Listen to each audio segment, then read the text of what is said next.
Buat kalian yang mau mensupport channel ini dengan donasi, atau emang sekedar mau beli mimin kopi, kalian bisa pilih antara Super Thanks atau Saweria.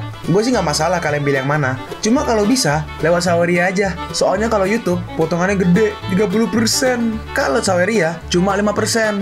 Untuk link Saweria, kalian bisa klik aja di atas kanan nih. Atau bisa cek di kolom deskripsi. Tapi kalau mau support, nggak harus donasi kok. Dengan kalian nonton sampai habis, dan memberikan like pada video ini, itu udah ngebantu banget buat support channel ini. Oh iya, kalian juga bisa join nih ke grup Telegram komunitas cerita manhwa yang baru. Untuk linknya, gue tampilin di layar ya. Tapi kalau malas ngetik, cek aja kolom deskripsi. Di sana, kalian bisa sharing nih topik seputar manhwa dan kawan-kawan, dan juga ketemu teman baru. Kalau mau info terbaru dari Mimin, misalnya upload kapan atau misalnya ada telat upload, Mimin pasti akan langsung infokan di Telegram. Makanya, jangan lupa join ya. Nggak perlu berlama-lama lagi, kita mulai aja ceritanya. Kota tujuan, Tongping, pasukan Sucaku akan menghubungimu pada 12.07 siang. Target yang paling kau curigai adalah organisasi pemujaan. Dalam hati Qingluan, apakah pria ini benar-benar manusia? Dia tahu semua informasi secara rinci. Apa kau ingin aku melanjutkannya? Berikut adalah informasi pribadi dan foto pribadimu. Apa? Di mana? Saat dilihat, ternyata ada foto Qingluan. Dalam hati Qingluan, OMG, kok bisa ada? Garis sialan itu memasukkan informasiku ke sini. Semua karena keluargaku memaksaku untuk kencan buta. Helikopter ini adalah produk baru dari lembaga penelitian kami. Gak seperti helikopter militer biasa, benda ini bisa terbang sejauh 2000 km. Oh iya, BTW ini satu set seragam tempur. Kau bisa memakainya. Monan membalas, aku nggak apa-apa. Kenapa aku harus mengganti pakaianku? Tentu saja harus diganti. Jika tidak, setiap prajurit di perbatasan akan melakukan penyelidikan tentangmu, dan itu merepotkan. Ini ganti di sini. Kau juga bisa menggantinya ketika kita udah sampai di bandara. Dalam hati Qingluan, apa benar dia akan berganti di sini? Aku sampai sebesar ini belum pernah ada seorang pria yang berganti pakaian di depanku. Meskipun aku nggak mendengar suaranya, aku masih bisa membayangkannya. Oke, aku udah selesai. Tapi kenapa wajahmu memerah? Kabin ini terlalu panas. Jangan pedulikan aku. Oh, dalam hati Monan, aku akan menghubungi mereka terlebih dahulu. Lagi pula, aku nggak tahu berapa lama aku di sini. Monan memberikan pesan pada Yang Qingse. Monan berkata, aku akan keluar selama beberapa hari. Jangan khawatirkan aku. Qingse membalas, aku baru aja kembali dari sekolah, dan sekarang kau keluar lagi. Apa aku hanya bisa makan malam saat kau kembali? Monan merespon, entahlah, aku akan menemuimu nanti. Oke, anggap aja begitu. Aku akan berlatih piano. Owo. Qingse sudah membantuku menemukan pecahan dari cakram reinkarnasi. Itu pasti sulit untuknya. Dan mereka pun sampai di sebuah pegunungan di pangkalan perbatasan Guangxi. Seseorang berkata, hehehe, Kyle, aku dengar instruktur Qingluan akan kesini bersama kepala instruktur baru. Orang yang rambutnya pirang berkata, benarkah? Aku dengar sebelumnya Toupeng menyewa seseorang kepala instruktur baru. Aku pikir dia bohong pada kami. Orang yang baru keluar berkata, bukankah Cukel yang mengundangnya beberapa kali? Seseorang berkata, Yuxiao, kau terlihat linglung sejak kembali dari Himalaya. Jangan khawatir, Ling Mei dan yang lainnya pasti akan kembali dengan selamat. Oke, terima kasih saudaraku. Aku nggak tahu apakah kepala instruktur yang baru akan sekuat apa. Yang pirang menjawab, pastinya dia punya beberapa kemampuan karena berhasil menjadi instruktur. Tapi Xiong bilang dia akan mencoba menantang kepala instruktur itu. Dan tentu saja aku juga akan menantangnya. Dalam hati orang ini, setelah aku bertemu Xiang Ningmei dan instruktur Pantalong, aku akan bicara dengan mereka dan meminta Pantalong untuk memperkenalkan instruktur baru agar bisa lebih dekat dan mendapat dukungan. Jika kepala instruktur baru bisa mengajariku sesuatu, aku ingin membalas mereka yang memandang rendah diriku, terutama Monan itu. Lalu dua orang muncul di atas pegunungan. Saudara, aku melihat kepala instruktur. Dia jelas belum berusia 20 tahun. Apa kalian sudah menantang? Teropongku sudah siap. Monan berkata, gunung ini nggak buruk. Seharusnya yang tertinggi di sini. Qingluan merespon, benar, tingginya 300 meter dan tentara perbatasan harus mendaki ke sini 3 kali sehari. Kepala instruktur, saudara-saudara di sana suka bercanda. Harap dimaklumi. Nggak perlu khawatir, itu hal yang normal. Dalam hati Monan, bagus, 5 orang jarak segini sangat bagus untuk dilihat dengan teropong. Seseorang berkata, melaporkan ke instruktur, tali untuk turun hilang. Qingluan berkata, cari dan cepat temukan. Pasti si bajingan Hou dan yang lainnya, merekalah yang melakukannya. Mari kita lihat apakah orang tua itu terkena karma nanti atau enggak. Gak perlu, ini hanya sebuah tebing. Lalu seseorang melihat mereka berdua menggunakan teropong. Yang menggunakan teropong berkata, itu kepala instruktur. Temannya menjawab, orang itu mengenakan seragam tim biasa tanpa emblem di bahunya. Jadi dia nggak mungkin prospek instruktur baru Qingluan kan? Wanita yang di belakang berkata, wanita kan itu? Anggaplah wanita. Dia berkata, jangan konyol. Sejak kapan tim khusus Sucaku kita menerima instruktur laki-laki rambut pirang berkata, "Sini, biar aku lihat. Aku cuma melihatnya samar-samar." Yang teropong berkata, bukannya bisa pakai scope sniper. Lalu tiba-tiba Monan lompat. Oi, apa yang ingin dia lakukan? Dia melompat dari tempat tinggi. Apa dia nggak takut mati? Entah kenapa, rasanya instruktur ini mengerikan sekali. Lalu Monan langsung turun dan sampai di bawah. Awas, tiarap! Dampaknya sangat besar. Bahkan sampai tanahnya retak. Aku mendengar percakapan kalian. Ada di antara kalian yang ingin menantangku. Ya Tuhan, inikah kepala instruktur kita? Tapi apa dia ini masih seorang manusia? Para jurid yang di kanan berkata, lompat dari tempat setinggi itu dan mendarat tanpa cedera. Luar biasa. Kepala instruktur emang keren. Wanita itu berkata, wah, kepala instruktur kita sangat tampan, muda, dan mempesona. Dalam hati orang ini, tidak, dia bukan Monan. Pasti hanya mirip. Lalu Monan memperkenalkan dirinya. Dia berkata, aku Monan, kepala instruktur kalian. Deng. Aku sudah mati-matian berusaha mendekati bos untuk balas dendam. Tapi sekarang dia jadi kepala instrukturku. Kenapa kau melakukan hal ini padaku? Woi, Lu Xiao, apa kau baik-baik aja? Dalam hati Monan, orang itu sangat sombong di perjamuan Ivy sebelumnya. Kenapa sekarang dia seperti kepiting pincang? Seseorang berkata, hormat Pak Kepala Instruktur, Kapten Wei Tian hendak melapor. Mohon berikan instruksi. Sebelum aku datang, siapa aja yang ingin mencoba menantangku? Coba tunjukkan batang hidungnya. Yang merasa tadi menantang kepala instruktur, cepat keluar barisan. Kapten Wei Tian berkata, sekali lagi, yang merasa menantang kepala instruktur tadi, cepat keluar barisan. Lapor. Kali ini, anak buah saya sudah membuat kesalahan. Saya gagal mendidik mereka. Wei Tian meminta agar masalah ini kami selesaikan bersama-sama. Boleh. Kalau kalian ingin mencoba menantangku, ku beri kalian kesempatan. Kalian semua serang aku bersama-sama. Kalau kalian bisa menyentuh ujung pakaianku atau membuatku mundur selangkah, maka aku kalah. Dalam hati mereka, sombong sekali. Akan kubuat dia mati sekalian. Kepala instruktur terlalu percaya diri sampai-sampai meremehkan kami. Kami bersama kapten, pemenangnya sudah bisa dipastikan. Silahkan, atur seorang timer. Baik, timer dimulai. Sudah dimulai. Kalau kalian belum mau menyerang, kalian tak akan bisa menang. Kepala instruktur, mohon maaf. Lalu dia menyerang. Tapi dengan mudah, Mona menahannya. Kekuatan seranganmu sangat buruk. Lalu dia langsung dihempaskan. Yuk, sisa 45 detik lagi. Hiya! Dia menendang Monan. Tapi dengan mudah, langsung dihempaskan juga. Ayo cepat, serang bersamaan. Sisa 40 detik lagi. Dan ini akan segera selesai. Kita harus menang. Lalu Monan seperti terbang, menginjak seperti memunculkan perisai energi. Dan itu dimanfaatkan menjadi pijakan di udara. Ini tekanan yang sangat kuat. Kalian sebenarnya nggak buruk, cuma terlalu lembek. Kupikir gak ada satupun orang di timku yang bisa mengalahkanku. Tapi sekarang aku dibuatnya nggak berdaya. Sungguh memalukan. Bertahanlah, sisa 33 detik. Dalam hati orang ini, aku emang gak bisa mengalahkanmu, tapi aku masih bisa lari. Asalkan aku bisa bertahan sampai detik terakhir, maka aku akan menang. Mau kabur? Bermain pintar aja tidak akan memenangkanmu di medan pertempuran. Tapi kepintaranku lah yang akan menyelamatkanku. Lah, kenapa ini? Kenapa aku gak bisa bergerak? Ini energi penarik. Lalu Monan langsung menarik orang itu dan dia berhasil menggenggamnya. Monan berkata, lain kali kalau emang mau kabur, ya kabur aja. Jangan banyak bacot. Orang itu pun dilepaskan. Tapi sampai bawah, dia menembus tanah. Tulangku rasanya seperti ditabrak mobil bersenjata. Yuk, bertahan. 24 detik lagi. Apa? Sialan. Kenapa rasanya lama sekali? Bertahan. 22 detik lagi. 21 detik. Sial, aku nggak bisa bertahan lebih lama. 20. Ayo, 19. Kapten, semuanya bergantung padamu. 18, 17, 16. Seseorang memberikan cingluan tali dan dia berkata, instruktur, kepala instruktur baru sudah mulai akrab dengan anggota tim. Cingluan berkata, oh, kupikir dia nggak akan bisa akrab dengan anggota tim secepat itu, instruktur.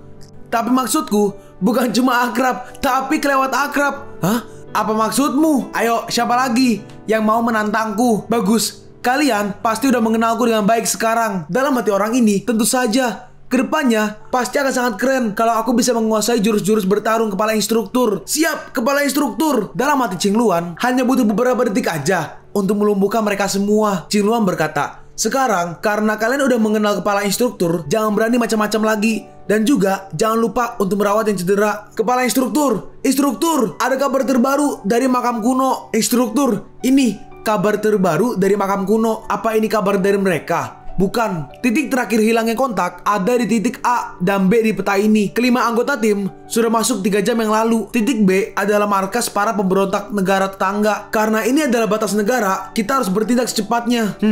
informasi yang bagus. Dalam hati Monan, Qingluan memiliki keterampilan diplomatik dan dia bisa bernegosiasi dengan lebih baik. Tapi kenapa pola seperti ini bisa muncul? Qingluan berkata, kepala instruktur, kalau nggak ada lagi yang bisa dipertanyakan, kita akan langsung berangkat dalam 2 jam. Oke, kita berangkat. Segera bersiap-siap, kita akan pergi dalam 2 jam.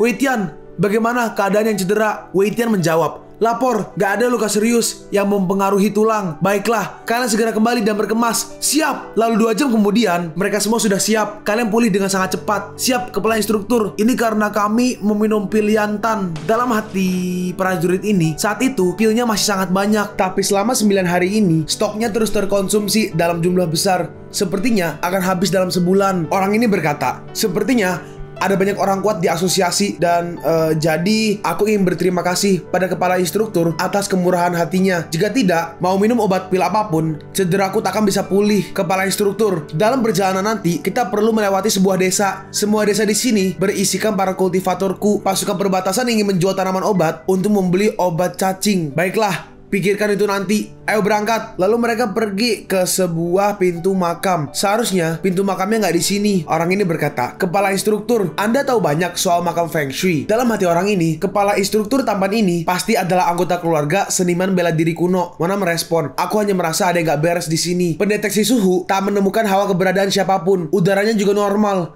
dan gak beracun. Kita aman untuk masuk. Kepala instruktur. Lalu Monan memberi sebuah aba-aba. Ayo maju. Lalu mereka melihat seperti sebuah desa kecil. Ada banyak para penganut agama sesat di desa seberang sana. Apa yang harus kita lakukan, instruktur? Ada banyak juga penduduk Cina di sana. Kita tetap harus pergi ke sana. Berapapun penganut agama sesat yang akan kita hadapi. Ayo pergi. Mereka pun langsung ke sana. Di dalam desa kita melihat ada beberapa orang. Orang yang di kiri, orang yang berambut coklat berkata, wahai Nabi, lihat pasukan Cina. Kenapa pasukan Cina datang kemari? Ini adalah wilayah negara kita. Orang ini adalah Caca, pemimpin agama sesat, dikenal juga sebagai nabi mereka.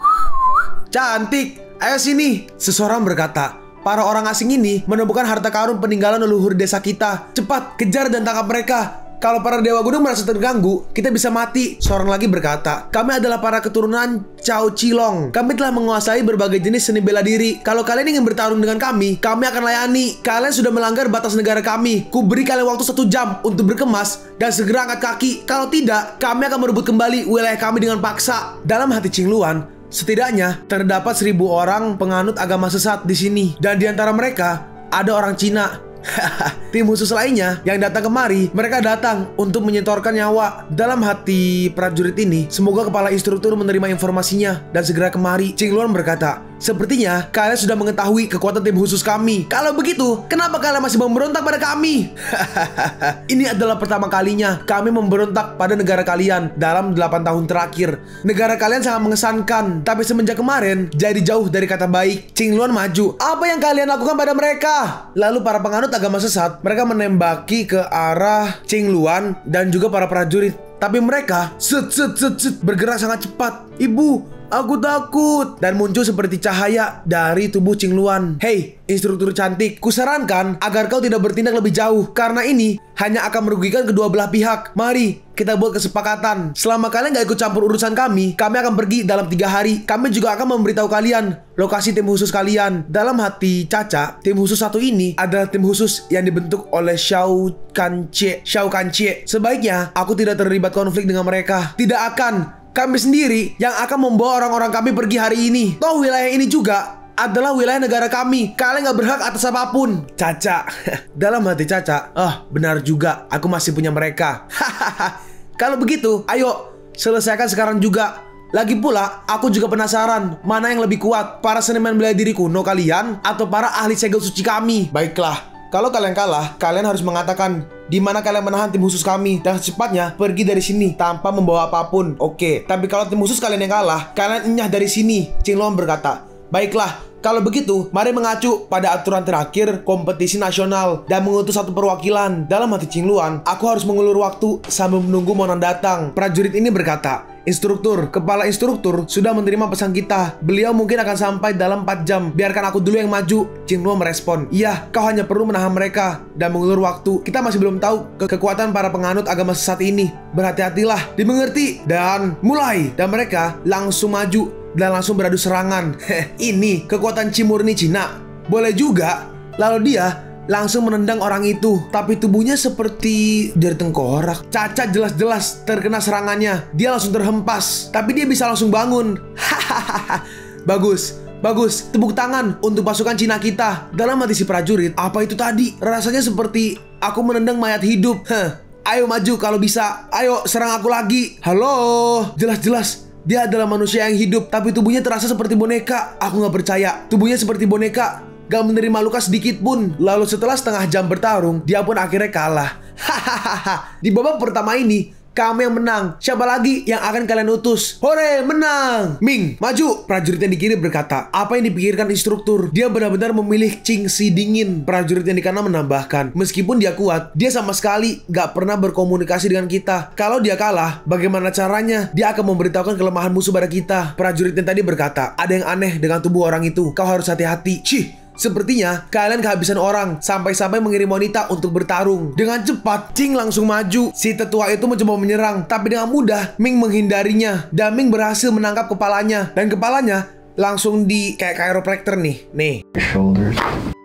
Tetua itu pun langsung terjatuh. Tapi nggak sampai di situ aja, Ming pergi lagi ke orang itu dan langsung menginjaknya. 3 jurus tendangannya mirip dengan yang digunakan kepala instruktur. Lalu setengah jam kemudian, dalam hati Ching, setelah berkali-kali terkena seranganku, dia masih aja sanggup berdiri. Bahkan auranya masih stabil. Pasti ada yang nggak beres dengan orang ini. Aku masih belum menemukan kelemahannya. Sekalipun aku mampu mengalahkan satu orang ini, masih ada 3 lagi yang akan maju. Sepertinya kalian akan kalah lagi. Sebaiknya kalian segera pergi dari sini sebelum kalian benar-benar malu. Dan instruktur cantik, kalian para orang Cina selalu memegang janji. Maka sesuai kesepakatan, jangan ganggu kami selama 7 hari ke depan. Dalam hati Caca, setelah ini, aku mungkin akan dipromosikan menjadi salah satu dari 12 duta besar saat kembali nanti. Lalu Ming pun diserang lagi. Apakah aku akan kalah? Tapi ternyata Monan menangkap Ching. Dalam hati Ching, kepala instruktur, kenapa dia datang kemari? Kau nggak apa-apa. Monan berkata, meniru gerakanku secara paksa bisa berefek negatif pada tubuhmu. Jangan lakukan lagi lain kali. Kepala instruktur, kita sedang bertarung dengan mereka dan kita sudah kalah 2 kali. Dalam hati Caca, kepala instruktur, orang itu. Lalu Monan melihat tanda-tanda di jubah mereka. Teman-teman, kalian sudah bertugas dengan baik. Mereka menang dengan curang. Mereka menanam parasit misterius di tubuh mereka untuk menyalurkan kekuatan mereka satu sama lain. Itu membuat kalian seolah-olah melawan sekelompok orang secara bersamaan. Prajurit yang di kiri berkata, pantas saja, mereka nggak bisa kehabisan kekuatan. Jadi begitu rupanya. Licik sekali, Ching Luan berkata. Lalu bagaimana cara kita bisa menang melawan mereka? Sayangnya, sekalipun kekuatan mereka digabung, itu nggak akan cukup untuk mengalahkanku. Sekarang, di ronde ketiga ini, coba siapa yang mau menyetorkan nyawanya? Bocah sombong, ayo coba bunuh aku. Lalu Monan maju dan langsung menangkap tangan orang itu. Monan berkata, jadi ini tubuh yang memberi makan parasit dan menggunakan parasit itu untuk menyalurkan kekuatan. Siapa kau sebenarnya? Bagaimana kau bisa tahu? Monan merespon, calon orang mati gak punya hak untuk tahu siapa aku. Lalu dengan cepat Monan memotong tangannya. Orang-orang di belakang juga kesakitan seperti dugaanku. Induk dan anak parasitnya saling terhubung. Kalau begitu, ayo selesaikan semuanya sekaligus. Jangan bunuh aku. Aku mengalah. Beraninya kau. Dan orang itu langsung dibunuh dan mereka semua langsung mati seketika. Beraninya kau membunuh umatku. Selanjutnya, ayo siapa berikutnya? Dalam hati mereka, dia membunuh tetua dengan mudahnya. Siapa orang bodoh yang masih berani menghadapi orang mengerikan seperti dia? Waduh, nge-rap. Siapa orang bodoh yang masih berani menghadapi orang mengerikan seperti dia? Sepertinya kalian ingin mengaku kalah. Kalau begitu, kami akan mundur. Tapi dengan satu syarat. Syarat matamu. Tapi Caca langsung ditampar. Siapa yang mengizinkanmu bicara? Dalam hati Caca, apa? Beraninya kau membuatku berlutut. Dia berkata, oi, kau benar-benar cari mati. Lalu tanda di tubuhnya mulai seperti bercahaya. Dan orang-orang mulai ada seperti cahaya merah juga muncul dari mereka. Lalu Monan menggunakan seni surga 14 tangan. Teknik pertama, dengan satu serangan itu, Monan membunuh semua orang kecuali Caca. Dalam hati Monan, aku menggunakan 70% kekuatanku untuk melancarkan serangan ini. Namun, hanya membuatnya mundur 100 meter. Kalian pun sampai di penghujung video ini. Kalian mau tahu lanjutan chapter ini? Atau manhwa menarik lainnya? Makanya, jangan lupa subscribe biar kalian gak ketinggalan kalau gue upload video baru. Jangan lupa like, komen, dan share ke teman-teman kalian supaya channel ini bisa lebih berkembang ke depannya. Segitu dulu dari video cerita manhwa. Gua Sabik undur diri. See you on the next video. Zaijian.